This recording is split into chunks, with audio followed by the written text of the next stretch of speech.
ಇಂದಿನ ದಿನಾಂಕ ಡಿಸೆಂಬರ್ 27.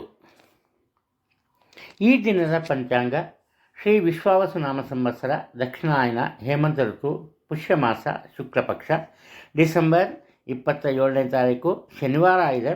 ಸಪ್ತಮಿ ತಿಥಿ ಬೆಳಗ್ಗೆ 8:51 ಇದೆ. ಆನಂತರ ಅಷ್ಟಮಿ ತಿಥಿ ಬರುತ್ತೆ. ಉತ್ತರಾಭಾದ್ರ ನಕ್ಷತ್ರ ಬೆಳಗಿನ ಜಾವ 4:58 ಅಂದರೆ ಮಾರನೇ ದಿವಸ ಅಲ್ಲಿವರೆಗೂ ಇದೆ. ಆ ನಂತರ ಉತ್ತರಾಭಾದ್ರ ನಕ್ಷತ್ರ ಆದಮೇಲೆ ರೇವತಿ ನಕ್ಷತ್ರ ಬರುತ್ತೆ. ಇನ್ನು ವ್ಯಕ್ತಿಪಾತ ಯೋಗ ಮತ್ತು ವರ್ಣೀಕರಣ ಇದೆ. ಇವತ್ತು ಈ 8:51 ಯಾವುದೇ ಒಂದು ಕೆಲಸ ಕಾರ್ಯಗಳನ್ನು ಮಾಡ್ಬೋದು, ಯಾವುದೇ ಒಂದು ತೊಂದರೆ ಇಲ್ಲ. ಕೆಲವೊಂದು ನಮ್ಮ ತಪ್ಪು ಅಭಿಪ್ರಾಯಗಳಿವೆ. ಶನಿವಾರ ಯಾವ ಕೆಲಸನ ಮಾಡಬಾರ್ದು, ಶನಿವಾರ ಅಂದರೆ ಶನೇಶ್ವರ, ಇಂಥವೆಲ್ಲ ಇದೆ. ಇವೆಲ್ಲ ನಿಜಕ್ಕೂ ಸುಳ್ಳದು. ಶನೇಶ್ವರನಿಂದಲೂ ಖಂಡಿತವಾಗಲೂ ಒಳ್ಳೆಯದಾಗೇ ಆಗುತ್ತೆ. ಇಲ್ಲವರು ಮಕರ ರಾಶಿ ಮತ್ತು ಕುಂಭರಾಶಿಗೆ ಶನೇಶ್ವರನೇ ಅಧಿಪತಿ ಆಗ್ತಾ ಇರಲಿಲ್ಲ, ಗೊತ್ತಾಯ್ತಾ? ಅದರಿಂದ ಒಳ್ಳೆಯ ಕೆಲಸನ ಇದ್ದರೆ ಅದರ ಒಳಗಡೆ ಆರಂಭ ಮಾಡಿ, ಆ ನಂತರ ಬೇಡ. ಕಾರಣ ಏನಪ್ಪ ಅಂದರೆ ಅಷ್ಟಮಿ ತಿಥಿ ಬಂದುಬಿಡುತ್ತೆ. ಇಲ್ಲಿ ಮತ್ತೊಂದು ಮುಖ್ಯವಾದಂತಹ ವಿಚಾರ, ಈಗಾಗಲೇ ಆರಂಭ ಮಾಡಿರೋ ಕೆಲಸ ಕಾರ್ಯಗಳನ್ನು ಮುಂದುವರಿಸಿ ಅದರಲ್ಲಿ ಯಾವುದೇ ಒಂದು ತೊಂದರೆ ಕಂಡುಬರಲ್ಲ, ಸುಗಮವಾಗಿ ನೆರವೇರುತ್ತೆ. ಇಂದಿನ ಸೂರ್ಯೋದಯವನ್ನು ಆಧರಿಸಿ ರಾಹುಕಾಲದ ಬಗ್ಗೆ ಹೇಳಬೇಕು ಅಂದರೆ 9:32 ಆರಂಭ ಆಗುತ್ತೆ, 10:58 ಮುಗಿಯುತ್ತೆ. ಈ ಅವಧಿಯಲ್ಲಿ ಪೂಜೆ ಪುನಸ್ಕಾರಗಳನ್ನು ಮಾಡ್ಬೋದು, ಯಾವುದೇ ಒಂದು ತೊಂದರೆ ಇಲ್ಲ. ಹಾಗೆಯೇ ಈಗಾಗಲೇ ಆರಂಭ ಆಗಿರೋ ಕೆಲಸ ಕಾರ್ಯಗಳನ್ನು ಮುಂದುವರಿಸಿ ಅದರಲ್ಲೂ ಯಾವುದೇ ತೊಂದರೆ ಕಂಡುಬರಲ್ಲ. ಉಳಿದಂತೆ ಯಮಗಂಡ ಕಾಲ ಬೆಳಗ್ಗೆ 4:49 3:10 ಇದೆ. ಪ್ರತಿನಿತ್ಯ ನಾನು ಹೇಳ್ತಾನೆ ಬಂದಿದ್ದೀನಿ, ಈ ಒಂದು ಅವಧಿಯಲ್ಲಿ ಮನೆಯಿಂದ ಹೊರಗೆ ಪ್ರಯಾಣವನ್ನು ಬೆಳೆಸಬಾರ್ದು. ಎಲ್ಲರೂ ಹೋಗಿದ್ದರಿಂದ ವಾಪಸ್ಸು ಮನೆಗೆ ಬರ್ಬೋದು, ಮನೆಯಿಂದ ಹೊರಗೆ ಹೋಗಬಾರ್ದು. ಹೊಸ ವಾಹನ ಕೊಳ್ಳಬಾರ್ದು. ಹೊಸದಾಗಿ ಔಷಧಿಯನ್ನು ಸೇವನೆ ಮಾಡೋದಕ್ಕೆ ಆರಂಭ ಮಾಡಬಾರ್ದು. ಇಷ್ಟು ನೆನಪಿನಲ್ಲಿ ಇಟ್ಕೋಬೇಕಾಗಿರುವಂತಹ ವಿಚಾರಗಳು. ಇನ್ನು ಎಲ್ರಿಗೂ ಒಳ್ಳೆಯದಾಗುತ್ತೆ. ಎಲ್ಲಿವರೆಗೂ ನಾವು ಒಬ್ಬರಿಗೆ ಒಳ್ಳೆಯದನ್ನು ಕೋರ್ತೀವೋ, ಒಳ್ಳೆಯದನ್ನು ಮಾಡ್ತೀವೋ, ಅಲ್ಲಿವರೆಗೂ ಖಂಡಿತ ದೇವರು ಯಾವುದೋ ಒಂದು ರೂಪದಲ್ಲಿ ಬಂದು ನಮಗೆ ಸಹಾಯವನ್ನು ಮಾಡೇ ಮಾಡ್ತಾನೆ. ಇನ್ನು ಇಂದಿನ ರಾಶಿ ಭವಿಷ್ಯದ ಬಗ್ಗೆ ಸ್ವಲ್ಪ ಗಮನವನ್ನು ನೀಡೋಣ. ಮೇಷರಾಶಿಯವರ ವಿಚಾರಕ್ಕೆ ಬಂದಾಗ, ಕುಟುಂಬಕ್ಕೆ ಸಂಬಂಧಪಟ್ಟಂತಹ ಕೆಲಸ ಕಾರ್ಯಗಳಲ್ಲಿ ಸ್ವಲ್ಪ ಅಡ್ಡಿ ಆತಂಕಗಳು ಎದುರಾಗುತ್ತೆ.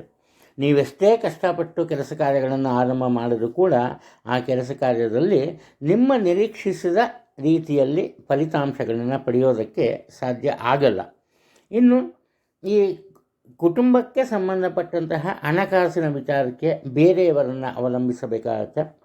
ನಿಮ್ಮ ಬಳಿ ಹಣ ಇದ್ದರೂ ಕೂಡ ಆ ಹಣ ಸರಿಯಾದ ಬೆಳೆಗೆ ನಿಮಗೆ ಸಿಗಲ್ಲ. ಉದಾಹರಣೆ, ಬ್ಯಾಂಕಲ್ಲಿ ಹಣ ಇರುತ್ತೆ, ಬ್ಯಾಂಕ್ಗೆ ಹೋಗ್ಬಿಟ್ಟು ಹಣವನ್ನು ತೊಗೊಂಡು ಬರೋಕ್ಕೆ ಸಾಧ್ಯ ಆಗಲ್ಲ. ಇಂತಹ ವೇಳೆಯಲ್ಲಿ ಬೇರೆಯವರನ್ನು ಅವಲಂಬಿಸಲೇಬೇಕಾಗುತ್ತೆ. ಈ ಉದ್ಯೋಗದ ವಿಚಾರವನ್ನು ತಗೊಂಡ್ರೂ ಕೂಡ ಅಷ್ಟೇ, ನೀವು ಸ್ವತಂತ್ರವಾಗಿ ಈ ದಿನ ಯಾವುದೇ ಒಂದು ಕೆಲಸ ಕಾರ್ಯಗಳನ್ನು ಮಾಡೋದಕ್ಕೆ ಸಾಧ್ಯ ಆಗಲ್ಲ. ಅನಾವಶ್ಯಕವಾದಂತಹ ತೊಂದರೆಗಳು ಎದುರಾಗುತ್ತೆ. ಈ ಕಾರಣದಿಂದ ಎಚ್ಚರಿಕೆಯಿಂದ ನಿಮ್ಮ ತೀರ್ಮಾನಗಳನ್ನು ತಗೋಬೇಕು.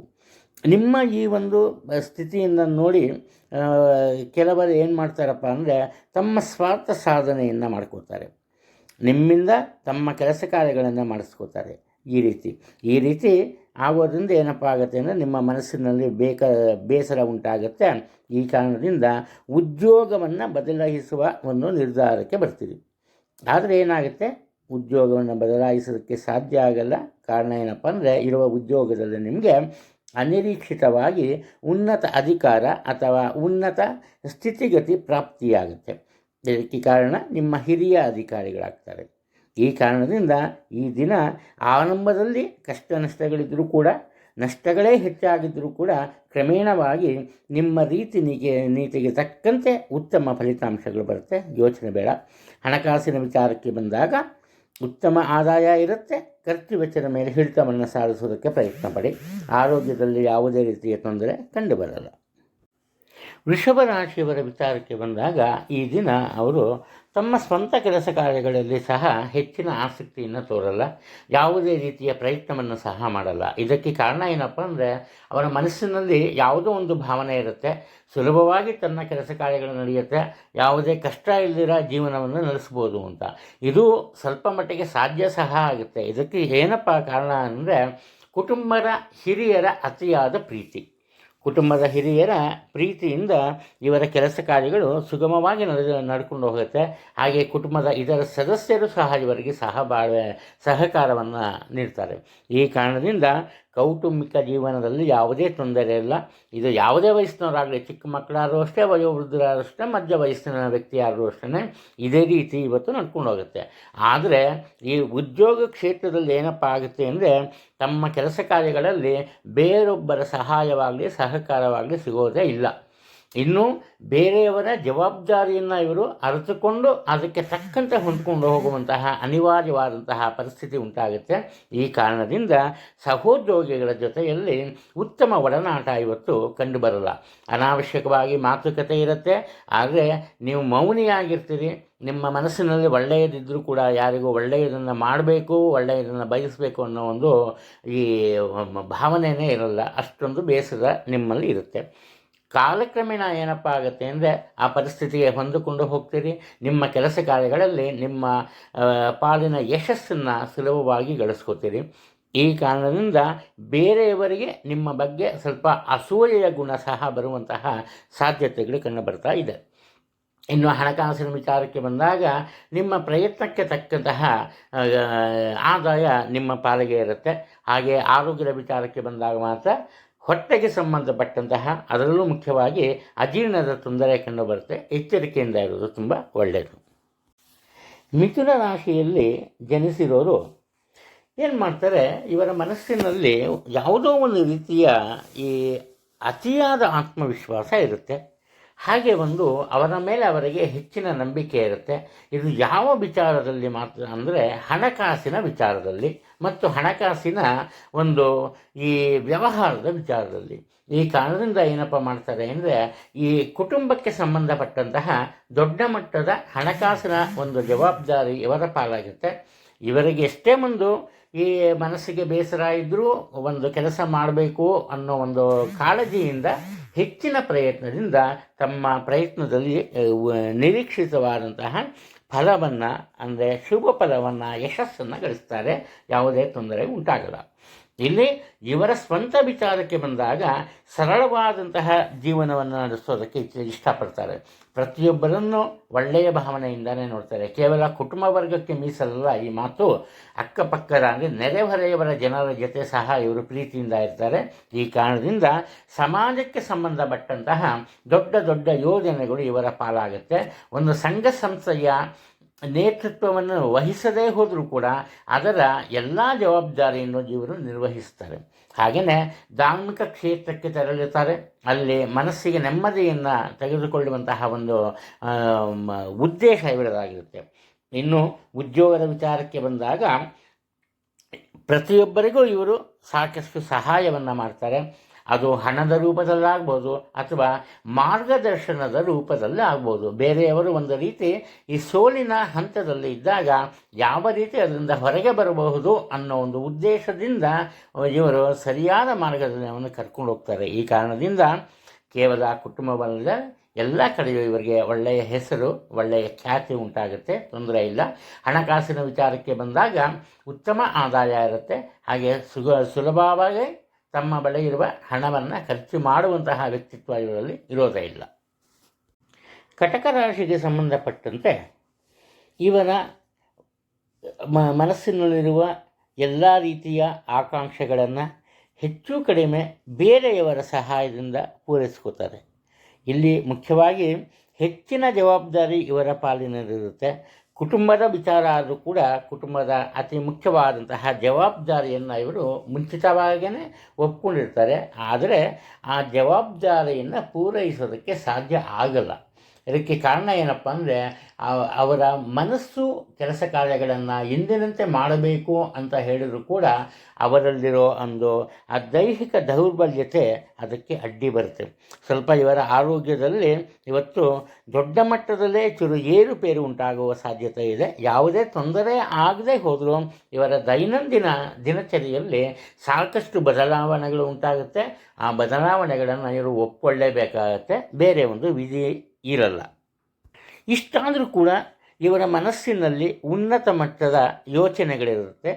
ಕುಟುಂಬವನ್ನು ಹೇಗೆ ಒಂದು ಅಭಿವೃದ್ಧಿಪಡಿಸಬೇಕು ಅಂತ, ಹಾಗೆ ಉನ್ನತ ಮಟ್ಟದ ಯೋಜನೆಗಳಿರುತ್ತೆ. ಇವರು ತಮ್ಮ ಸೋದರರು ಅಥವಾ ಸೋದರಿಯರ ಜೊತೆಗೂಡಿ ತಮ್ಮೆಲ್ಲ ಒಂದು ಈ ಹೊಸ ರೀತಿಯ ಯೋಜನೆ ಅಥವಾ ಯೋಚನೆಯನ್ನು ಕಾರ್ಯರೂಪಕ್ಕೆ ತರೋದರಲ್ಲಿ ಯಶಸ್ಸನ್ನು ಗಳಿಸ್ತಾರೆ. ಇಷ್ಟಾದರೂ ಕೂಡ ಮಾನಸಿಕವಾಗಿ ಸ್ವಲ್ಪ ಬೇಸರ ಅಥವಾ ನೋವು ಅನ್ನೋದು ಇವರಿಗೆ ಇದ್ದೇ ಇರುತ್ತೆ. ಕಾರಣ ಇವರ ಆತ್ಮೀಯರೊಬ್ಬರು ತಪ್ಪು ಅಭಿಪ್ರಾಯದಿಂದ ಇವರಿಂದ ದೂರ ಸರಿಯುವಂತಹ ಸಾಧ್ಯತೆಗಳಿವೆ. ಇನ್ನು ಉದ್ಯೋಗ ಕ್ಷೇತ್ರದಲ್ಲಿ ಬಂದಾಗ ಏನಪ್ಪ ಆಗುತ್ತೆ ಅಂದರೆ, ಇವನ ಮನಸ್ಸಿಗೆ ಇಷ್ಟವಿರುತ್ತೋ ಇಲ್ವೋ, ಇವರ ಕೈಲಿ ಆಗುತ್ತೋ ಇಲ್ವೋ, ದೊಡ್ಡ ಮಟ್ಟದ ಜವಾಬ್ದಾರಿಗಳನ್ನು ಇವರು ನಿರ್ವಹಿಸಲೇಬೇಕಾಗತ್ತೆ. ಪ್ರತಿಯೊಬ್ಬರೂ ಸಹ ಇವರ ರೀತಿ ನೀತಿಯನ್ನು, ಇವರ ಆಡಳಿತದ ಮೇಲೆ ತಮ್ಮ ಜೀವನವನ್ನು ಒಂದು ಅವಲಂಬಿಸಿರುವಂತೆ ಇರ್ತಾರೆ. ಆದ್ದರಿಂದ ತಮ್ಮೆಲ್ಲ ನೋವು, ನಲಿವು, ಕಷ್ಟ ನಷ್ಟಗಳನ್ನು ಮರೆತು ಇವರು ಏನು ಮಾಡ್ತಾರೆ, ಪ್ರತಿಯೊಬ್ಬರಿಗೂ ಸಹಾಯ ಮಾಡ್ತಾರೆ. ಇಲ್ಲಿ ಹಣಕಾಸಿನ ವಿಚಾರಕ್ಕೆ ಬಂದಾಗ ಯಾವುದೇ ರೀತಿಯ ತೊಂದರೆ ಇಲ್ಲ. ಆರೋಗ್ಯದ ಬಗ್ಗೆ ಮಾತ್ರ ಸ್ವಲ್ಪ ಗಮನವನ್ನು ತಗೊಂಬೋದು, ತುಂಬ ಒಳ್ಳೆಯದು ಈ ದಿನದ ಮಟ್ಟಿಗೆ. ಸಿಂಹರಾಶಿಯವರ ವಿಚಾರಕ್ಕೆ ಬಂದಾಗ ಅತಿಯಾದ ಕೋಪ ಒಂದು. ಎರಡನೇದೇನಪ್ಪ ಅಂದರೆ, ಮನಸ್ಸಿನಲ್ಲಿ ಒಂದು ರೀತಿಯ ಹಠದ ಸ್ವಭಾವ. ಯಾವಾಗ ಈ ಹಠ ಮತ್ತು ಅತಿಯಾದ ಕೋಪ ಒಂದೆಡೆ ಸೇರುತ್ತೆ, ಆಗ ಇವರಿಗೆ ತಿಳಿಯದಂತೆ ತಮ್ಮ ತಪ್ಪು ನಿರ್ಧಾರಗಳನ್ನು ತಗೋತಾರೆ. ಅದರಲ್ಲೂ ಯಾವ ವಿಚಾರದಲ್ಲಿ ಅಂದರೆ, ಕುಟುಂಬಕ್ಕೆ ಸಂಬಂಧಪಟ್ಟಂತಹ ಹಣಕಾಸಿನ ವಿಚಾರದಲ್ಲಿ ತಪ್ಪು ನಿರ್ಧಾರಗಳನ್ನು ತಗೋತಾರೆ. ಈ ಕಾರಣದಿಂದ ಏನಪ್ಪ ಆಗುತ್ತೆ ಅಂದರೆ, ಕುಟುಂಬದ ಯಾವುದೇ ಸದಸ್ಯರಿಗೆ ತೊಂದರೆ ಆಗದೆ ಹೋದರೂ ಕೂಡ ಇವರ ಮಕ್ಕಳಿಗೆ ದೊರೆಯಬೇಕಾದಂತಹ ಒಂದು ಅತಿ ಮುಖ್ಯವಾದಂತಹ ಈ ಅಭಿವೃದ್ಧಿ ಕಾರ್ಯಕ್ಕೆ ಸಂಬಂಧಪಟ್ಟಂತಹ ಅವಕಾಶ ಬೇರೆಯವರ ಪಾಲಾಗುತ್ತೆ. ಈ ಕಾರಣದಿಂದ ಇವರ ತಪ್ಪಿನಿಂದ ಇವರ ಬಾಳ ಸಂಗಾತಿ ಅಥವಾ ಮಕ್ಕಳು ಕಷ್ಟವನ್ನು ಅನುಭವಿಸಬೇಕಾಗತ್ತೆ. ಈ ಕಾರಣದಿಂದ ಎಚ್ಚರಿಕೆಯಿಂದ ಇವರು ತಮ್ಮ ಕೆಲಸ ಕಾರ್ಯಗಳಲ್ಲಿ ಭಾಗವಹಿಸೋದು ಒಳ್ಳೆಯದು. ತಮ್ಮ ಪ್ರವೃತ್ತಿಯನ್ನು, ತಮ್ಮ ಮನಸ್ಥಿತಿಯನ್ನು ಬದಲಾಯಿಸಿಕೊಂಡ್ರೆ ಇವರಿಗೆ ತುಂಬ ಒಳ್ಳೆಯದಾಗುತ್ತೆ. ಇಲ್ಲದೆ ಹೋದರೆ ಏನಪ್ಪ ಆಗುತ್ತೆ ಅಂದರೆ, ಇವರಿಗೆ ಮುಖ್ಯವಾಗಿ ಉತ್ತಮ ಆದಾಯ ಇರುತ್ತೆ. ಆದಾಯಕ್ಕೆ ಯಾವುದೇ ರೀತಿಯ ತೊಂದರೆ ಇಲ್ಲ. ಇವರ ನಿರೀಕ್ಷೆಗೂ ಮೀರಿದ ಆದಾಯ ಇರುತ್ತೆ. ಆದರೆ ಇವರ ತಪ್ಪು ನಿರ್ಧಾರಗಳಿಂದ ಆ ಹಣವನ್ನು ಹೇಗೆ ಖರ್ಚು ಮಾಡಬೇಕು, ಯಾವುದಕ್ಕೆ ಖರ್ಚು ಮಾಡಬೇಕು ಅಂತ ಗೊತ್ತಿರಲ್ಲ. ಅನಾವಶ್ಯಕ ವಿಚಾರಗಳಿಗೆ ಹಣವನ್ನು ವಿನಿಯೋಗಿಸ್ತಾರೆ. ಇದರಿಂದ ಹಣದ ಕೊರತೆ ಸಹ ಉಂಟಾಗುವಂತಹ ಸಾಧ್ಯತೆ ಇದೆ. ಉದ್ಯೋಗ ಕ್ಷೇತ್ರದಲ್ಲಿ ಏನಾಗುತ್ತಪ್ಪ ಅಂದರೆ, ಇವರ ಒಂದು ಮನಸ್ಥಿತಿಯನ್ನು ಅರಿತುಕೊಂಡು ತಮ್ಮ ಸಹೋದ್ಯೋಗಿಗಳು ಇವರಿಂದ ಸಾಕಷ್ಟು ದೂರ ಉಳಿಯೋದಕ್ಕೆ ಪ್ರಯತ್ನ ಪಡ್ತಾರೆ. ಈ ಕಾರಣದಿಂದ ಇವರಿಗೆ ಉದ್ಯೋಗ ಕ್ಷೇತ್ರದಲ್ಲಿ ಒಂಟಿತನ ಕಾಡುತ್ತೆ. ಒಂದು ಮನಸ್ಸಿನಲ್ಲಿದ್ದ ವಿಶ್ವಾಸ ಅಂದರೆ ಆತ್ಮವಿಶ್ವಾಸ ಕಡಿಮೆ ಆಗುತ್ತೆ. ಇದರಿಂದ ಮಾನಸಿಕ ಚಿಂತೆ ಹೆಚ್ಚಾಗುತ್ತೆ. ಆರೋಗ್ಯದ ಮೇಲೆ ಸ್ವಲ್ಪ ಗಂಭೀರ ಪರಿಣಾಮ ಸಹ ಉಂಟಾಗುವ ಸಾಧ್ಯತೆಗಳಿವೆ. ಆದ್ದರಿಂದ ಎಚ್ಚರಿಕೆಯಿಂದ ಮುಂದುವರಿಯೋದು ತುಂಬ ಒಳ್ಳೆಯದು. ಕನ್ಯಾ ರಾಶಿಯಲ್ಲಿ ಜನಿಸಿರೋರು, ಇವರ ಮನಸ್ಸಿನಲ್ಲಿ ಒಂದು ರೀತಿಯ ಅತಿಯಾದಂತಹ ಆತ್ಮವಿಶ್ವಾಸ ಉಂಟಾಗುತ್ತೆ. ಎಂತಹ ಆತ್ಮವಿಶ್ವಾಸ ಅಂದರೆ, ಯಾವುದೇ ರೀತಿಯ ಕೆಲಸ ಕಾರ್ಯಗಳಾಗಲಿ, ಯಾವುದೇ ರೀತಿಯ ಜವಾಬ್ದಾರಿ ಆಗಲಿ, ಅದನ್ನು ನಾವು ಸುಲಭವಾಗಿ ಸರಿಯಾದ ರೀತಿಯಲ್ಲಿ ನಾವು ನಡೆಸೋದಕ್ಕೆ ಸಾಧ್ಯ, ಅದನ್ನು ಪೂರ್ಣಗೊಳಿಸೋದಕ್ಕೆ ಸಾಧ್ಯ ಅನ್ನೋ ಭಾವನೆ ಬರುತ್ತೆ. ಈ ಕಾರಣದಿಂದ ಏನಪ್ಪ ಆಗುತ್ತೆ ಅಂದರೆ, ತಮ್ಮೆಲ್ಲ ಜವಾಬ್ದಾರಿಗಳನ್ನು ಯಾರೊಬ್ಬರ ಸಹಾಯವಿಲ್ಲದೆ ಸ್ವತಂತ್ರವಾಗಿ ನಿರ್ವಹಿಸ್ತಾರೆ. ಈ ಕುಟುಂಬದ ವಿಚಾರದಲ್ಲಿ ಸಹ ಅಷ್ಟೇ, ಇವರ ಕಷ್ಟ ನಷ್ಟಗಳು ಯಾರಿಗೂ ಒಂದು ತೊಂದರೆಯಿಂದ ನೀಡಲ್ಲ. ಏನೇ ಒಂದಾದರೂ ಅದನ್ನು ಇವರೇ ನಿಭಾಯಿಸ್ತಾರೆ. ಹಾಗೆ ನೆರೆಹೊರೆಯವರ ಜೊತೆ ಏನಾದರೂ ವಾದ ವಿವಾದಗಳು ಅಥವಾ ಮನಸ್ತಾಪಗಳಿದ್ದರೆ ಅದಕ್ಕೆ ಶಾಶ್ವತ ಪರಿಹಾರವನ್ನು ಕಂಡುಹಿಡಿಯೋದ್ರಲ್ಲಿ ಇವರು ಸಂಪೂರ್ಣ ಯಶಸ್ವಿಯಾಗ್ತಾರೆ. ಇನ್ನು ಮುಖ್ಯವಾಗಿ ಏನಪ್ಪ ಅಂದರೆ, ಇವರ ಸೋದರ ಅಥವಾ ಸೋದರಿ ಇವರ ಸಹಾಯದಿಂದ ಅವರ ಕಷ್ಟ ನಷ್ಟಗಳಿಂದ ದೂರವಾಗ್ತಾರೆ. ಅದರಲ್ಲೂ ಮುಖ್ಯವಾಗಿ ಸೋದರಿಯರ ದಾಂಪತ್ಯ ಜೀವನದಲ್ಲಿ ಎದುರಾಗಿದ್ದ ದೊಡ್ಡ ಮಟ್ಟದ ಒಂದು ಈ ತೊಂದರೆ ಅಥವಾ ಮನಸ್ತಾಪ ಇರುತ್ತಲ್ಲ, ಅದು ದೂರವಾಗುತ್ತೆ. ಇನ್ನು ಇವರ ದಾಂಪತ್ಯ ವಿಚಾರಕ್ಕೆ ಬಂದಾಗ ಇವರು ತಮ್ಮ ಬಾಳ ಸಂಗಾತಿಯರ ಬಗ್ಗೆ ಒಳ್ಳೆಯ ಅಭಿಪ್ರಾಯ ಇಟ್ಕೊಂಡಿರ್ತಾರೆ. ಆದರೆ ಅದರ ಅರ್ಥ ಅವ್ರಿಗಾಗಲ್ಲ. ಅನಾವಶ್ಯಕವಾಗಿ ವಾದ ವಿವಾದದಲ್ಲಿ ತೊಡಗ್ತಾರೆ. ಆದರೂ ಕೂಡ ಇವರು ದುಡುಕದೆ ಏನು ಮಾಡ್ತಾರೆ, ಮೌನಕ್ಕೆ ಶರಣಾಗ್ತಾರೆ. ಯಾವಾಗ ಇವರೇ ಸೈಲೆಂಟ್ ಆಗಿಬಿಡ್ತಾರೆ, ಇವ್ರ ಜೊತೆ ಜಗಳ ಆಡೋಕ್ಕೆ ಯಾರೂ ಇರೋದೇ ಇಲ್ಲ. ಅಂತಹ ಒಂದು ಬುದ್ಧಿವಂತಿಕೆಯ ನಿರ್ಧಾರಗಳನ್ನು ಇವರು ತಗೊಂಬೋದ್ರಿಂದ ಕುಟುಂಬ ವರ್ಗದಲ್ಲಾಗಲಿ ಅಥವಾ ಉದ್ಯೋಗ ಕ್ಷೇತ್ರದಲ್ಲೇ ಆಗಲಿ ಯಾವುದೇ ರೀತಿಯ ತೊಂದರೆಗಳು ಖಂಡಿತವಾಗಲೂ ಉಂಟಾಗಲ್ಲ. ಉದ್ಯೋಗ ಕ್ಷೇತ್ರದಲ್ಲಂತೂ ಇವರ ನೀತಿಗಳನ್ನು ಪ್ರತಿಯೊಬ್ಬರೂ ಇಷ್ಟಪಡ್ತಾರೆ, ಪ್ರತಿಯೊಬ್ಬರು ಅದನ್ನು ಅನುಸರಿಸ್ತಾರೆ. ಈ ಕಾರಣದಿಂದ ಇವರಿಗೆ ಉನ್ನತ ಜವಾಬ್ದಾರಿ ಅಥವಾ ಉನ್ನತ ಅಧಿಕಾರ ಸಿಗುವಂತಹ ಸಾಧ್ಯತೆಗಳಿವೆ. ಹಣಕಾಸಿನ ವಿಚಾರಕ್ಕೆ ಬಂದಾಗ ಉತ್ತಮ ಆದಾಯ ಇರುತ್ತೆ. ಆದರೆ ಖರ್ಚು ವೆಚ್ಚಗಳು ಒಂದೇ ಸಲ ಬರದೇ ಹೋದರೂ ಕೂಡ ಆವಾಗ ಸ್ವಲ್ಪ ಹಣವನ್ನು ಖರ್ಚು ಮಾಡಲೇಬೇಕಾಗುತ್ತೆ. ಎಚ್ಚರಿಕೆಯಿಂದ ಹಣಕಾಸಿನ ವ್ಯವಹಾರವನ್ನು ನಿರ್ವಹಿಸೋದು ತುಂಬ ಒಳ್ಳೆಯದು. ತುಲಾ ರಾಶಿಯಲ್ಲಿ ಜನಿಸಿರೋರು ಈ ದಿನ ತಮ್ಮದೇ ಆದ ತಪ್ಪಿನಿಂದ, ತಮ್ಮದೇ ಆದ ತಪ್ಪು ತಿಳುವಳಿಕೆಯಿಂದ ಹಾಗೆ ನಿರ್ಧಾರಗಳಿಂದ ತಮ್ಮ ಶಾಂತಿಯನ್ನು, ಸುಖವಾದ ಜೀವನವನ್ನು ಹಾಳು ಮಾಡ್ಕೊತಾರೆ. ಇದು ಬಹುಕಾಲದಿಂದಲ್ಲ, ಈ ದಿನಾನೇ ಸರಿ ಹೋಗುತ್ತೆ, ಅದು ಬೇರೆ ವಿಚಾರ. ಆದರೆ ಸದ್ಯದ ಮಾತಿಗೆ ಇವರ ಮನಸ್ಸಿನ ಮೇಲೆ ಹತೋಟಿ ತಪ್ಪುತ್ತೆ. ಅದು ಕುಟುಂಬದಲ್ಲಿ ಏನಪ್ಪ ಆಗುತ್ತೆ ಅಂದರೆ ಇವರದೇ ಆದ ಒಂದು ನಿರ್ಧಾರಗಳನ್ನು ಬೇರೆ ಒಪ್ಪಲೇಬೇಕು ಅಂತಹ ಪರಿಸ್ಥಿತಿ ಉಂಟಾಗುತ್ತೆ. ಆ ನಿರ್ಧಾರದಿಂದ ಕುಟುಂಬದ ಇತರ ಸದಸ್ಯರಿಗೆ ಸ್ವಲ್ಪ ತೊಂದರೆ ಉಂಟಾಗುತ್ತೆ. ಈ ಕಾರಣದಿಂದ ಪ್ರತಿಯೊಬ್ಬರ ಜೊತೆ ಮುಖ್ಯವಾಗಿ ಹಣಕಾಸಿನ ವಿಚಾರದಲ್ಲಿ ಮನಸ್ತಾಪ ಅಥವಾ ಭಿನ್ನಾಭಿಪ್ರಾಯ ಉಂಟಾಗುತ್ತೆ. ಇನ್ನು ನಿಮ್ಮ ತಾಯಿಯವರ ವಿಚಾರ ಅಥವಾ ಕುಟುಂಬದ ಹಿರಿಯ ಮಹಿಳಾ ಸದಸ್ಯರ ವಿಚಾರಕ್ಕೆ ಬಂದಾಗ ಅವರ ಆರೋಗ್ಯದಲ್ಲಿ ಸ್ವಲ್ಪ ಏರುಪೇರು ಕಂಡುಬರುತ್ತೆ. ಅದರ ಬಗ್ಗೆ ಎಚ್ಚರಿಕೆಯಿಂದ ಇರೋದು ತುಂಬ ಒಳ್ಳೆಯದು. ಇನ್ನು ವಾಹನ ಚಾಲನೆ ಮಾಡೋ ವೇಳೆ ಸ್ವಲ್ಪ ಹುಷಾರಾಗಿರಿ.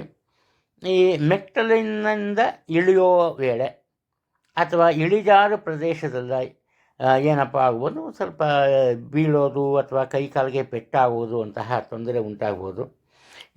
ಭೂಮಿಯ ವಿಚಾರಕ್ಕೆ ಸಂಬಂಧಪಟ್ಟಂತೆ ಮನೆತನಕ್ಕೆ ಅಥವಾ ನಿಮ್ಮ ಸ್ವಂತ ಭೂಮಿಗೆ ಸಂಬಂಧಪಟ್ಟಂತೆ ಇದ್ದ ಮನಸ್ತಾಪವನ್ನು ದೂರ ಮಾಡ್ತೀರಿ. ಹಾಗೆಯೇ ಉದ್ಯೋಗ ಕ್ಷೇತ್ರದ ವಿಚಾರಕ್ಕೆ ಬಂದಾಗ ಏನು ಮಾಡ್ತೀರಿ, ನಿಮ್ಮ ಬುದ್ಧಿಬಲದಿಂದ ಎದುರಾಗುವ ಯಾವುದೇ ರೀತಿಯ ಅಡ್ಡಿ ಆತಂಕಗಳನ್ನು ನಿವಾರಣೆಯನ್ನು ಮಾಡ್ತೀರಿ. ಇದರಿಂದ ಪ್ರತಿಯೊಬ್ಬರ ಮನಸ್ಸನ್ನು ಗೆಲ್ತೀರಿ. ಅದು ಎಷ್ಟೇ ಆದರೂ ನೀವು ಯಾರೊಂದಿಗೂ ಸಹ ಒಂದು ಪ್ರೀತಿ ವಿಶ್ವಾಸದಿಂದ ನಡ್ಕೊಂಬಲ್ಲ, ಒಂದು ರೀತಿಯ ಸ್ವಾರ್ಥದ ಮನೋಭಾವನೆಯನ್ನು ಇವತ್ತು ತೋರಿಸ್ತೀರಿ. ಸಾಧ್ಯವಾದಷ್ಟು ಎಲ್ಲರೊಂದಿಗೆ ಪ್ರೀತಿ ವಿಶ್ವಾಸದಿಂದ ಇದ್ದರೆ ನಿಮಗೆ ಎಲ್ಲ ರೀತಿಯ ಯಶಸ್ಸು ಸಿಗುತ್ತೆ, ಅನುಕೂಲತೆ ಕಂಡುಬರುತ್ತೆ. ಹಣಕಾಸಿನ ತೊಂದರೆ ಇಲ್ಲ, ಆರೋಗ್ಯದ ಬಗ್ಗೆ ಯೋಚನೆ ಬೇಡ. ವೃಶ್ಚಿಕ ರಾಶಿಯಲ್ಲಿ ಜನಿಸಿರೋರು ಮುಖ್ಯವಾಗಿ ಕುಟುಂಬದಲ್ಲಿ ಇರೋ ಚಿಕ್ಕ ವಯಸ್ಸಿನ ಮಕ್ಕಳು, ಅಂದರೆ ಸುಮಾರು ಒಂದು 12 ವರ್ಷ ಅಥವಾ ಅದರ ಒಳಗಿನ ಮಕ್ಕಳ ಆರೋಗ್ಯದಲ್ಲಿ ಚೂರು ಏರುಪೇರು ಕಂಡುಬರುವಂತಹ ಸಾಧ್ಯತೆ ಇದೆ. ಅದರ ಬಗ್ಗೆ ಎಚ್ಚರಿಕೆ ಇರಲಿ. ಇನ್ನು ವಿದ್ಯಾರ್ಥಿಗಳ ವಿಚಾರಕ್ಕೆ ಬಂದಾಗ ಮುಖ್ಯವಾಗಿ ಅವರು ವಿದ್ಯಾಭ್ಯಾಸದಲ್ಲಿ ಅಂದರೆ ಕಲಿಕೆಯಲ್ಲಿ ಚೂರು ಹಿಂದೆ ಬೀಳ್ತಾರೆ. ಆದ್ದರಿಂದ ಮನೆಯಲ್ಲಿರೋ ದೊಡ್ಡವರು ಪೋಷಕರಾಗ್ಬೋದು, ಯಾರು ಬೇಕಾದ್ರೂ ಆಗ್ಬೋದು, ಅಪ್ಪ ಅಮ್ಮ ಆಗ್ಬೋದು, ಅವರ ವಿದ್ಯಾಭ್ಯಾಸದ ಬಗ್ಗೆ ಚೂರು ಗಮನವನ್ನು ನೀಡೋದು ಒಳ್ಳೆಯದು. ಯಾರೊಬ್ಬರ ಬಗ್ಗೆನೂ ನೀವು ಮಾತನಾಡೋದಕ್ಕೆ ಹೋಗಲ್ಲ, ಆಕ್ಷೇಪಣೆ ಮಾಡಲ್ಲ. ಹಾಗೆಯೇ ನಿಮ್ಮ ಮನಸ್ಸಿನ ವಿಚಾರ, ನಿಮಗೆ ಸಂಬಂಧಪಟ್ಟ ವಿಚಾರವನ್ನು ಬೇರೆ ಯಾರಿಗೂ ತಿಳಿಸಲ್ಲ. ಪ್ರತಿಯೊಂದು ವಿಚಾರವನ್ನು ಸ್ವಲ್ಪ ಗೋಪ್ಯವಾಗಿಯೇ ಮುಂದುವರಿಸ್ಕೊಂಡು ಬರ್ತೀರಿ. ಇದು ನಿಮ್ಮ ಒಂದು ಇಂದಿನ ಗುಣ ಅಂತ ಹೇಳ್ಬೋದು. ಮನಸ್ಸಿನಲ್ಲಿ ಎದುರಿದ ಕಡೆ ನೋಡೋಕ್ಕೆ ನೀವು ತುಂಬ ಸಂತೋಷವಾಗಿರ್ತೀರಿ, ಆದರೆ ಮನಸ್ಸಿನಲ್ಲಿ ಯಾವುದೋ ಒಂದು ರೀತಿಯ ದುಗುಡ ನೆಲೆಸಿರುತ್ತೆ, ಒಂದು ರೀತಿಯ ಭೀತಿ ನೆಲೆಸಿರುತ್ತೆ. ಈ ಕಾರಣದಿಂದ ಆತ್ಮವಿಶ್ವಾಸವನ್ನು ಚೂರು ಹೆಚ್ಚಿಸಿಕೊಳ್ಳೋದು ಒಳ್ಳೆಯದು. ಚೂರು ಮರೆವಿನ ಒಂದು ತೊಂದರೆ ಉಂಟಾಗುತ್ತೆ. ಅಂದರೆ ಪ್ರತಿನಿತ್ಯ ಮಾಡೋ ಕೆಲಸ ಕಾರ್ಯಗಳೇ ಇರುತ್ತೆ, ಆದರೆ ಆ ಕೆಲಸ ಕಾರ್ಯಗಳನ್ನು ನಿರ್ವಹಿಸುವ ವೇಳೆ ಏನಾಗುತ್ತೆ, ನಿಮಗೆ ಆ ಮರವಿನ ಒಂದು ತೊಂದರೆಯಿಂದ ಬೇರೆಯವರ ಒಂದು ಹಾಸ್ಯಕ್ಕೆ ತುತ್ತಾಗ್ತೀರಿ. ಆದ್ದರಿಂದ ಎಚ್ಚರಿಕೆಯಿಂದ ಮುಂದುವರಿರಿ. ಇನ್ನು ಉದ್ಯೋಗ ಕ್ಷೇತ್ರಕ್ಕೆ ಬಂದಾಗ ಸ್ವಲ್ಪ ಆತುರದ ಸ್ವಭಾವ ತೋರಿಸ್ತೀರಿ. ಆತುರತೆಯಿಂದ ನೀವು ನಿಮ್ಮ ಕೆಲಸ ಕಾರ್ಯಗಳನ್ನು ಸಹ ಪೂರ್ಣಗೊಳಿಸ್ತೀರಿ, ಏನು ತೊಂದರೆ ಏನಿಲ್ಲ. ಆದರೆ ಒಂದು ನಿಯಮಿತ ಅವಧಿಯಲ್ಲಿ ನಿಮ್ಮ ಕೆಲಸ ಕಾರ್ಯಗಳನ್ನು ಮಾಡೋದು ಒಳ್ಳೆಯದು. ಹಣಕಾಸಿನ ವಿಚಾರದಲ್ಲಿ ಯೋಚನೆ ಬೇಡ. ಆರೋಗ್ಯದ ಬಗ್ಗೆ ಮಾತ್ರ ನೆಗ್ಲಿಜೆನ್ಸ್ ಇರಬಾರ್ದು, ಎಚ್ಚರಿಕೆ ಇರಲಿ. ಧನು ರಾಶಿಯಲ್ಲಿ ಜನಿಸಿರೋರು ಯಾರೆಷ್ಟೇ ಹೇಳಿ, ಎಷ್ಟೇ ಬೇಡ್ಕೊಳ್ಳಿ, ಕೈ ಮುಗಿದು ಏನು ಮಾಡ್ತೀರಿ, ಮೊದಲು ನಿಮ್ಮ ಕೆಲಸ ಕಾರ್ಯಗಳನ್ನು ಆರಂಭ ಮಾಡ್ತೀರಿ, ನಿಮ್ಮ ಕೆಲಸ ಕಾರ್ಯಗಳನ್ನು ಪೂರೈಸ್ತೀರಿ. ಅಲ್ಲಿವರೆಗೂ ಬೇರೆಯವರ ವಿಚಾರಕ್ಕೆ ಹೋಗಲ್ಲ. ಹಾಗಂದಾಕ್ಷಣಕ್ಕೆ ನೀವು ಬೇರೆ ಯಾರಿಗೂ ನೀವು ಸಹಾಯ ಮಾಡಲ್ಲ ಅಂತಲ್ಲ, ಬೇರೆಯವರಿಗೆ ಸಹಾಯವನ್ನು ಮಾಡ್ತೀರಿ. ಮೊದಲ ಆದ್ಯತೆ ನಿಮ್ಮ ಸ್ವಂತ ಕೆಲಸ ಕಾರ್ಯಗಳಿಗೆ ಕೊಡ್ತೀರಿ. ಇನ್ನು ಮುಖ್ಯವಾದ ವಿಚಾರ ಏನಪ್ಪ ಅಂದರೆ, ನೆರೆಹೊರೆಯವರ ಜೊತೆ ಸ್ವಲ್ಪ ನ್ಯಾಯ ಅನ್ಯಾಯದ ವಿಚಾರದಲ್ಲಿ ಈ ವಾದ ವಿವಾದ ಉಂಟಾಗುತ್ತೆ. ಅನಾವಶ್ಯಕವಾಗಿ ಅವರ ಜೊತೆ ಜಗಳವನ್ನು ಕಾಯ್ತೀರಿ. ಸಾಧ್ಯವಾದಷ್ಟು ಶಾಂತಿ ಸಹನೆಯಿಂದ ಮುಂದುವರಿಯೋದು ತುಂಬ ಒಳ್ಳೆಯದು. ಉದ್ಯೋಗ ಕ್ಷೇತ್ರಕ್ಕೆ ಬಂದಾಗ ನಿಮ್ಮ ಕೆಲಸ ಕಾರ್ಯಗಳನ್ನು ನೋಡಿ, ನಿಮ್ಮ ಯಶಸ್ಸನ್ನು ನೋಡಿ ಸ್ವಲ್ಪ ಈ ಅಸೂಯೆ ಪಡುವಂತಹ ಜನರಿರ್ತಾರೆ. ಅವರ ಒಂದು ಕಾರ್ಯನಿರ್ವಹಣೆಯ ಬಗ್ಗೆ ಎಚ್ಚರಿಕೆ ಇರಲಿ, ಗಮನ ಇರಲಿ. ಕಾರಣ ಏನಪ್ಪ ಅಂದರೆ, ಅವರ ರೀತಿ ನೀತಿಗಳು ನಿಮ್ಮ ನಿತ್ಯ ಜೀವನದ ಮೇಲೆ ಕೆಟ್ಟ ಪರಿಣಾಮವನ್ನು ಬೀರುವಂತಹ ಸಾಧ್ಯತೆ ಖಂಡಿತ ಇದೆ. ಇನ್ನು ನಿಮ್ಮ ತಾಯಿಯವರ ಮನೆ ಕಡೆ, ಅವರ ಈ ತವರು ಮನೆ ಕಡೆಯಿಂದ ಸ್ವಲ್ಪ ಮನಸ್ಸಿಗೆ ಬೇಸರವಾಗುವಂತಹ ವರ್ತಮಾನವೊಂದು ಬರುವಂತಹ ಸಾಧ್ಯತೆ ಇದೆ. ಹಾಗೆ ನಿಮ್ಮ ತಾಯಿಯವರ ಆರೋಗ್ಯದಲ್ಲಿ ಸ್ವಲ್ಪ ಏರುಪೇರು ಉಂಟಾಗುತ್ತೆ. ನಿಮ್ಮ ಕೆಲಸಕ್ಕೆ ಸಂಬಂಧಪಟ್ಟಂತೆ ಬೇರೆಯವರಿಗೆ ಜವಾಬ್ದಾರಿಯೊಂದನ್ನು ನೀಡಿರ್ತೀರಿ. ಆ ಒಂದು ಜವಾಬ್ದಾರಿಯನ್ನು ಅವರು ಅಪೂರ್ಣಗೊಳಿಸ್ತಾರೆ. ಅದರಿಂದ ನಿಮಗೆ ಹಣಕಾಸಿನ ವಿಚಾರದಲ್ಲಿ ಸ್ವಲ್ಪ ಏರುಪೇರು ಉಂಟಾಗುತ್ತೆ. ಪಾಲುಗಾರಿಕೆಯ ವ್ಯವಹಾರ ಇದ್ದಲ್ಲಿ ಮಾತ್ರ ನಿಮಗೆ ನಿಜಕ್ಕೂ ಒಳ್ಳೆಯ ಲಾಭಾಂಶ ದೊರೆಯುತ್ತೆ, ಯಾವುದೇ ಒಂದು ತೊಂದರೆ ಇಲ್ಲ. ಇನ್ನು ಆರೋಗ್ಯದ ವಿಚಾರಕ್ಕೆ ಬಂದಾಗ ಅಜೀರ್ಣದ ತೊಂದರೆ ಇದೆ. ಆದ್ದರಿಂದ ಆಹಾರ ಸೇವನೆಯ ಬಗ್ಗೆ ಸ್ವಲ್ಪ ಎಚ್ಚರಿಕೆಯನ್ನು ವಹಿಸೋದು ತುಂಬ ಒಳ್ಳೆಯದು ಅಂತ ಕಂಡುಬರ್ತಿದೆ. ಮಕರ ರಾಶಿಯಲ್ಲಿ ಹುಟ್ಟಿರೋರು ಇವತ್ತು ನೀವು ಖಂಡಿತವಾಗಲೂ ಶಾಂತಿ, ಒಂದು ಸಂಯಮದಿಂದ ಕುಟುಂಬದಲ್ಲಿ ಪ್ರತಿಯೊಬ್ಬರ ಜೊತೆ ಪ್ರೀತಿ ವಿಶ್ವಾಸದಿಂದ ನಡೆದುಕೊಂಡು ಬಾಳ್ತೀರಿ. ಆದರೆ ಈ ದಿನ ಏನಾಗುತ್ತೆ, ನಿಮ್ಮ ಬಾಳ ಸಂಗಾತಿ ಅಂದರೆ ನಿಮ್ಮ ಪತ್ನಿ ಆಗ್ಬೋದು ಅಥವಾ ನಿಮ್ಮ ಪತಿ ಆಗ್ಬೋದು, ಅವರೇನಪ್ಪ ಮಾಡ್ತಾರೆ ಅಂದರೆ ಸ್ವಲ್ಪ ಈ ದುಡುಕುತನದಿಂದ ತಪ್ಪು ನಿರ್ಧಾರಗಳನ್ನು ತಗೋತಾರೆ. ಈ ಕಾರಣದಿಂದ ಏನಾಗುತ್ತೆ, ನಿಮಗೆ ನಿಮ್ಮ ತಪ್ಪು ಇಲ್ಲದೇ ಹೋದರೂ ಕೂಡ ಬೇರೆಯವರ ನಿಮ್ಮ ಸಂಗಾತಿಯ ಕಾರಣದಿಂದ ಅದನ್ನು ನೀವು ಒಪ್ಕೋಬೇಕಾಗತ್ತೆ. ಈ ಕಾರಣದಿಂದ ಕುಟುಂಬದಲ್ಲಿ ಒಂದು ರೀತಿಯ ಗಂಭೀರವಾದಂತಹ ವಾತಾವರಣ ಇರುತ್ತೆ.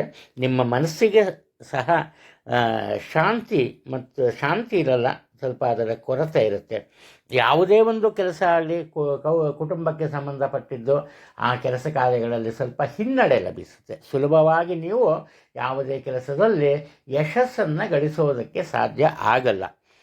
ಪದೇ ಪದೇ ಮಾಡಬೇಕು, ಹೆಚ್ಚಿನ ಒಂದು ಈ ಆಸಕ್ತಿಯನ್ನು ತೋರಿಸ್ಬೇಕು, ಪ್ರಯತ್ನವನ್ನು ಪಡಬೇಕು. ಆಗ ಮಾತ್ರ ನಿಮಗೆ ಯಶಸ್ಸು ಸಿಗುತ್ತೆ. ಇನ್ನು ಈ ಉದ್ಯೋಗದ ವಿಚಾರಕ್ಕೆ ಬಂದಾಗ ಏನಾಗುತ್ತೆ, ಒಂದು ರೀತಿಯ ಗುಂಪುಗಾರಿಕೆಯನ್ನು ಅಲ್ಲಿ ಕಾಣ್ತೀವಿ. ಆ ಗುಂಪುಗಾರಿಕೆಯಿಂದ ಏನಾಗುತ್ತೆ, ನಿಮ್ಮ ಮನಸ್ಸಿನಲ್ಲಿ ಬೇಸರ ಉಂಟಾಗುತ್ತೆ, ಎಲ್ಲರಿಂದ ನೀವು ದೂರ ಉಳಿತೀರಿ.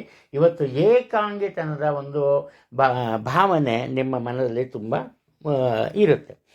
ನಿಮಗೆ ಗೊತ್ತಿಲ್ಲದಂತಹ ಕೆಲವೊಂದು ಕೆಲಸಗಳು ನಡೆಯುತ್ತೆ. ಅಂತಹ ಘಟನೆಗಳು ಈ ಉದ್ಯೋಗ ಕ್ಷೇತ್ರದಲ್ಲಿ ನಡೆಯುತ್ತೆ. ಹಾಗೆ ನಿಮ್ಮ ಮನಸ್ಸಿನ ಆಸೆ ಆಕಾಂಕ್ಷೆಗಳು ಮತ್ತು ನಿರೀಕ್ಷೆಯನ್ನು ಬೇರೆ ಯಾರಿಗೂ ಹೇಳೋದಕ್ಕೆ ಹೋಗಲ್ಲ. ಅದರ ನಿಮ್ಮ ಈ ಒಳ್ಳೆಯತನ ಅಥವಾ ಕಾರ್ಯದಕ್ಷತೆಯಿಂದ ಅದರಲ್ಲಿ ಯಶಸ್ಸನ್ನು ಕಾಣ್ತೀವಿ. ಹಣಕಾಸಿನ ವಿಚಾರಕ್ಕೆ ಬಂದಾಗ ಯಾವುದೇ ತೊಂದರೆ ಇರಲ್ಲ, ಆದರೆ ಅತಿಯಾದ ಖರ್ಚು ವೆಚ್ಚಗಳಿರುತ್ತೆ. ಎಚ್ಚರಿಕೆ ಇರಲಿ, ಮಾತಿನ ಮೇಲೆ ನಿಗಾ ಇರಲಿ, ಆರೋಗ್ಯದಲ್ಲಿ ತೊಂದರೆ ಉಂಟಾಗಲ್ಲ. ಕುಂಭರಾಶಿಯಲ್ಲಿ ಜನಿಸಿರೋರು, ನೀವು ಇವತ್ತು ಏನಪ್ಪ ಮಾಡ್ತೀರಿ ಅಂದರೆ, ನಿಮ್ಮ ಮನೆತನಕ್ಕೆ ಸಂಬಂಧಪಟ್ಟಂತಹ ವಿಚಾರದ ಬಗ್ಗೆ ಹೆಚ್ಚಿನ ಆಸಕ್ತಿಯನ್ನು ತೋರ್ತೀರಿ. ಅಂದರೆ ಉದಾಹರಣೆಗೆ ಯಾವುದೋ ಒಂದು ನಿಮ್ಮಿಂದ ದೂರವಾದ ಆಸ್ತಿಯನ್ನು, ಮನೆತನದ ಆಸ್ತಿಯನ್ನು ಬೇರೆಯವರು ಒಂದು ರೀತಿ ಕಬಳಿಸಿರ್ತಾರೆ ಅಂತ ತಿಳ್ಕೊಬೋಣ. ಅಂತಹ ಆಸ್ತಿಯನ್ನು ಪುನಃ ಹೇಗೆ ಮರಳಿ ಪಡೀಬೇಕು ಅನ್ನೋದ್ರ ಬಗ್ಗೆ ನಿಮ್ಮ ಯೋಚನೆ ಇರುತ್ತೆ. ಹಾಗೆಯೇ ನಿಮಗೆ ಒಳ್ಳೆಯ ಜನರ ಒಂದು ಸಹವಾಸ ಮತ್ತು ಸಹಕಾರ ಸಿಗುತ್ತೆ. ಈ ಕಾರಣದಿಂದ ನಿಮಗೆ ಬೇಕಾದಂತಹ ಎಲ್ಲ ವಿಚಾರಗಳನ್ನು ನೀವು ಸಂಗ್ರಹಿಸೋದ್ರಲ್ಲಿ ಯಶಸ್ಸನ್ನು ಕಾಣ್ತೀರಿ. ಒಟ್ಟಾರೆ ಮನೆತನದ ಆಸ್ತಿಯ ವಿಚಾರದ ಒಂದು ಈ ಹೊಸ ವಿವಾದ ಆರಂಭವಾಗುವ ದಿನ, ಇದಕ್ಕೆ ನೀವೇ ಕಾರಣರಾಗ್ತೀರಿ. ಉದರ ಸಂಬಂಧಿ ದೋಷ ಅಂದರೆ ಹೊಟ್ಟೆಗೆ ಸಂಬಂಧಪಟ್ಟಂತಹ ದೋಷ ಇರುತ್ತೆ. ಅದು ಹೊಟ್ಟೆ ತೊಡಿಸೋದಿರ್ಬೋದು, ಅಥವಾ ಒಂದು ರೀತಿ ಆಮಶಂಕೆ ಇರ್ಬೋದು, ಅಜೀರ್ಣತೆ ಇರ್ಬೋದು, ಯಾವ್ದು ಬೇಕಾದ್ರೂ ಇರ್ಬೋದು. ಆದ್ದರಿಂದ ಮುಖ್ಯವಾಗಿ ಆಹಾರ ಸೇವನೆಯ ಬಗ್ಗೆ ಸ್ವಲ್ಪ ಎಚ್ಚರಿಕೆಯಿಂದ ಇರೋದು ತುಂಬ ಒಳ್ಳೆಯದು. ಅದರ ಬಗ್ಗೆ ಗಮನವನ್ನು ಕೊಡಿ.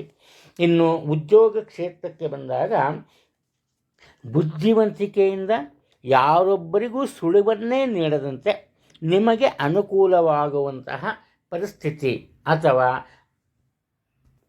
ಕೆಲಸ ಕಾರ್ಯಗಳನ್ನು ಆರಂಭ ಮಾಡ್ತೀರಿ. ಇದಕ್ಕೆ ಕಾರಣ ಏನಪ್ಪ ಅಂದರೆ, ನಿಮಗೆ ನಿಮ್ಮ ಹಿರಿಯ ಅಧಿಕಾರಿಗಳಿಂದ ಸಾಕಷ್ಟು ಸಹಾಯ ಇರುತ್ತೆ. ಹಾಗೆ ಅವರಿಂದ ಸಾಕಷ್ಟು ಸಹಕಾರ ಸಹ ಸಿಗತ್ತೆ. ಈ ಕಾರಣದಿಂದ ಇವತ್ತು ಉದ್ಯೋಗ ಕ್ಷೇತ್ರದಲ್ಲಿ ಸಂತೋಷ ಮತ್ತು ಸಂಭ್ರಮ ನಿಮ್ಮ ಪಾಲಿಗಿರುತ್ತೆ. ಹಣಕಾಸಿನ ವಿಚಾರಕ್ಕೆ ಬಂದಾಗ, ನಿಮ್ಮ ನಿರೀಕ್ಷೆಯಂತೆ ಇವತ್ತು ಆದಾಯ ಇರಲ್ಲ, ಆದರೆ ಖರ್ಚು ವೆಚ್ಚಗಳು ಮಾತ್ರ ಸ್ವಲ್ಪ ಜಾಸ್ತಿ ಇರುತ್ತೆ. ಆರೋಗ್ಯದ ವಿಚಾರಕ್ಕೆ ಬಂದಾಗ ಮಾತ್ರ ಅತಿಯಾದ ಒಂದು ಯೋಚನೆ ಬೇಡ, ಎಚ್ಚರಿಕೆ ಇರಲಿ. ರಾಶಿಚಕ್ರದ ಕೊನೆಯ ರಾಶಿ ಮೀನ. ಈ ಮೀನ ರಾಶಿಯವರ ವಿಚಾರಕ್ಕೆ ಬಂದಾಗ, ಅವರದೇ ಆದ ತಪ್ಪು ನಿರ್ಧಾರಗಳು ಅಥವಾ ಅವರು ಬೇರೆಯವರ ಬಗ್ಗೆ ಇಟ್ಟಿರೋ ಒಂದು ಅಪನಂಬಿಕೆ, ಈ ಕಾರಣದಿಂದ ಏನಪ್ಪ ಆಗುತ್ತೆ ಅಂದರೆ, ಇವರಿಗೆ ಸೇರಬೇಕಾದಂತಹ ಒಂದು ಈ ಯಶಸ್ಸು ಬೇರೆಯವರ ಪಾಲಾಗುತ್ತೆ, ಅಥವಾ ಇವರ ಪಾಲಿಗೆ ದೊರೆಯಬೇಕಾದಂತಹ ಒಂದು ಈ ಅವಕಾಶಗಳು ಪರರ ಪಾಲಾಗುತ್ತೆ. ಆದ್ದರಿಂದ ಆತುರ ಬೇಡ. ಯಾರನ್ನೂ ಒಂದು ಅನುಮಾನದ ದೃಷ್ಟಿಯಿಂದ ನೋಡೋದು ಬೇಡ. ಎಲ್ಲರನ್ನೂ ಪ್ರೀತಿ ವಿಶ್ವಾಸದಿಂದ ಕಾಣಬೇಕು. ಆಗ ಮಾತ್ರ ನಿಮಗೆ ಇವತ್ತು ಮುಖ್ಯವಾಗಿ ಕುಟುಂಬದಲ್ಲಿ ನಿಮ್ಮ ಎಲ್ಲ ಕೆಲಸ ಕಾರ್ಯಗಳು ಸುಗಮವಾಗಿ ನಡೆಯುತ್ತೆ. ಅಷ್ಟು ಮಾತ್ರ ಅಲ್ಲ, ಕುಟುಂಬದ ಎಲ್ಲರ ಪ್ರೀತಿ ವಿಶ್ವಾಸವನ್ನು ಗಳಿಸುವಲ್ಲಿ ಯಶಸ್ಸನ್ನು ಸಹ ನೀವು ಕಾಣ್ತೀರಿ. ಇನ್ನು ಉದ್ಯೋಗ ಕ್ಷೇತ್ರಕ್ಕೆ ಬಂದಾಗ, ನಿಮಗೆ ಅತಿ ದೊಡ್ಡದಾದಂತಹ ಜವಾಬ್ದಾರಿ ಇರುತ್ತೆ. ಅದರನ್ನು ನೀವೇನಾದರೂ ಈ ಉನ್ನತ ಅಧಿಕಾರ ಸ್ಥಾನದಲ್ಲಿ ಇದ್ದರೆ ಏನಪ್ಪ ಆಗುತ್ತೆ ಅಂದರೆ, ನಿಮಗೆ ವಿಶೇಷವಾದಂತಹ ಈ ಜವಾಬ್ದಾರಿಗಳು ದೊರೆಯುತ್ತೆ. ಆ ಜವಾಬ್ದಾರಿಯನ್ನು ದುಡುಕುತನದಿಂದ ನೀವು ಸರಿಯಾದ ರೀತಿಯಲ್ಲಿ, ಸರಿಯಾದ ಹಾದಿಯಲ್ಲಿ ಪೂರೈಸೋದ್ರಲ್ಲಿ ವಿಫಲರಾಗ್ತೀರಿ. ಈ ಕಾರಣದಿಂದ ಸಹೋದ್ಯೋಗಿಗಳು ನಿಮ್ಮ ಬಗ್ಗೆ ಒಂದು ರೀತಿಯ ಅಸಹನೆಯನ್ನು ತೋರಿಸ್ತಾರೆ. ನೀವು ಸಹ ನಿಮ್ಮ ಹಿರಿಯ ಅಧಿಕಾರಿಗಳಿಗೆ ಇದರ ಬಗ್ಗೆ ಸ್ವಲ್ಪ ಎಕ್ಸ್ಪ್ಲನೇಷನ್ ಕೊಡಬೇಕಾಗತ್ತೆ. ಆದ್ದರಿಂದ ನಿಮ್ಮ ಮನಸ್ಸಿಗೆ ಸ್ವಲ್ಪ ಬೇಸರ ಇರುತ್ತೆ, ಒಂದು ನೆಮ್ಮದಿಯ ವಾತಾವರಣ ಸಹ ಇರಲ್ಲ. ಆದ್ದರಿಂದ ಸಾಧ್ಯವಾದಷ್ಟು ಎಲ್ಲರೊಂದಿಗೆ ಪ್ರೀತಿ ವಿಶ್ವಾಸದಿಂದಿರಿ. ನೀವು ಇವತ್ತು ಮನಬಿಚ್ಚಿ ಮಾತನಾಡಿದಷ್ಟು ಉದ್ಯೋಗ ಕ್ಷೇತ್ರದಲ್ಲಿ ನಿಮಗೆ ಒಂದು ಒಳ್ಳೆಯ ಫಲಿತಾಂಶಗಳು ಸಿಗುತ್ತೆ. ಅದರಲ್ಲಿ ಯಾವುದೇ ಒಂದು ಸಂಶಯ ಬೇಡ. ಹಣಕಾಸಿನ ವಿಚಾರಕ್ಕೆ ಬಂದಾಗ, ನಿರೀಕ್ಷಿಸಿದ ಯಶಸ್ಸು ನಿಮಗೆ ಸಿಗುತ್ತೆ. ಹಾಗೆ ಉತ್ತಮ ಆರೋಗ್ಯ ಸಹ ಇರುತ್ತೆ.